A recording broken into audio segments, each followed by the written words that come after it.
Разве это совершал пророк, саллаллаху алейхи вассалям? Разве 4 халифа после пророка, саллаллаху алейхи вассалям, совершали это дело? Разве 4 имама совершали это дело? Призывали к этому? Это чистой воды попытка манипулировать умами людей, которая известна обладателям малейших знаний. Теперь задаем встречный вопрос. Какие из действий, содержащихся в маулиде, порицал пророк, саллаллаху алейхи вассаляма, не одобрял их и не совершал их? Или же 4 сахаба, может быть, порицали, может 4 имама порицали?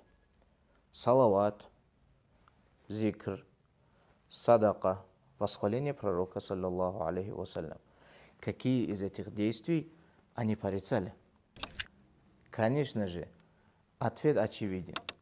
Все эти действия являются сунной пророка, саллаллаху алейхи вассалям.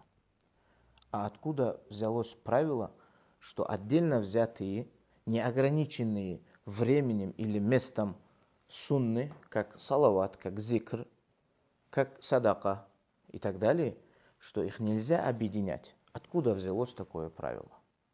То есть действия, которые отдельно взятые сами по себе являются сунной и благими делами, почему-то при их объединении становятся новшеством. И плохим новшеством, которое вводит человека в ад. Как можно объяснить это явление?